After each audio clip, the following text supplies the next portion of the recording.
Origins of the COVID-19 pandemic, but since its release on Tuesday, the long-awaited World Health Organization investigation has drawn criticism from governments around the world over accusations it is incomplete and lacks transparency. On Tuesday, White House Press Secretary Jen Psaki joined a growing sea of voices, if you will, skeptical about the new report. Here's that. But let me highlight some of the concerns that have come up to date. The report lacks crucial data, information, and access. It represents a partial and incomplete picture. Partial incomplete picture there. Chinese virologist Dr. Li Mengyang worked in Wuhan in the early days of the pandemic, you may remember, and claimed the virus originated in a lab there, but many in the media dismissing it as a conspiracy theory. Dr. Yang joins us now. Good to see you, and thanks so much for coming on. This has to be something of note to you when you hear the World Health Organization essentially pushing back about it being essentially born in a lab. But then there was a little hesitation with Dr. Tedros saying, hey, maybe that would be the possibility. What are your thoughts on the new report you've seen and what you've said in the past? Good morning. Thank you for having me. First, I want to correct one thing that I didn't work in Wuhan. I work in the WHO reference lab in the University of Hong Kong.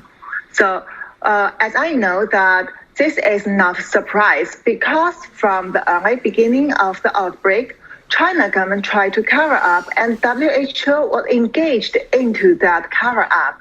And also later on, there were already quite a lot of fabricated data in the scientific world. And there are many scientists who have long-term collaboration and hidden ties to Chinese Communist Party are waiting to help them to muddle the water and also suppress the lab origin theory as conspiracy.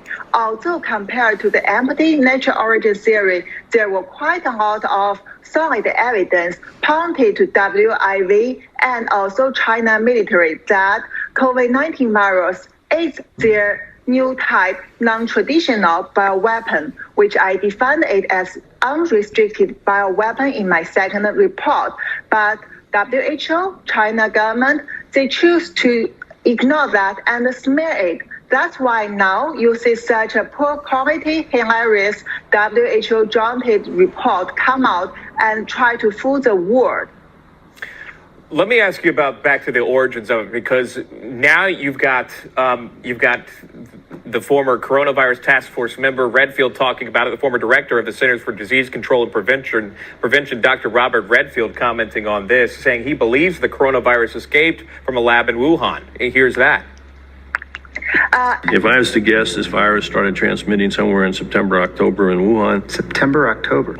That's my own view. It's an only opinion. I'm allowed to have opinions now. I am of the point of view that I still think the most likely etiology of this pathogen in Wuhan was from a laboratory, escaped. Other people don't believe that. That's fine. Science will eventually figure it out. It's not unusual for respiratory pathogens that are being worked on in a laboratory to infect a laboratory worker.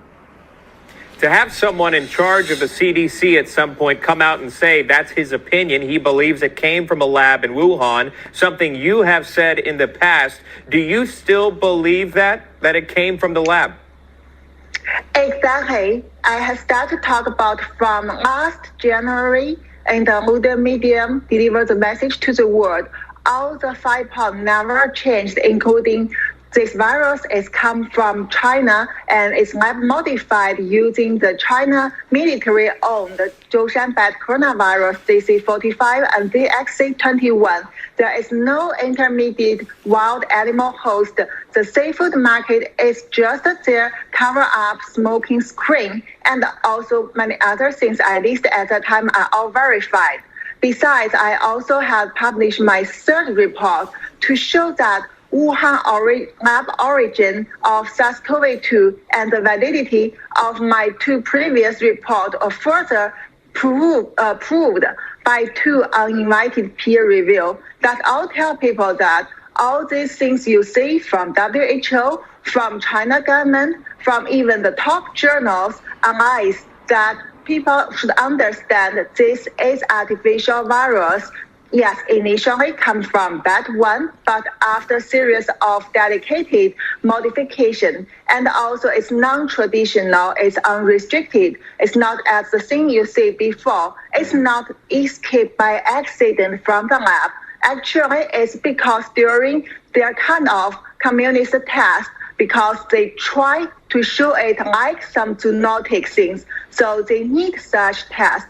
And the virus get out of control. So it come to Wuhan as outbreak, and later the China government, CCP, deliberately send it to the world because actually that is part of their long-term bioweapon plan. Well, and later the thing you see, that's what happened, destroy your society. I'm out of time. I appreciate you coming on and sharing your thoughts with us this morning here on National Report. That is Dr. Li Mengyang. Thanks so much. Good to see you. We appreciate it.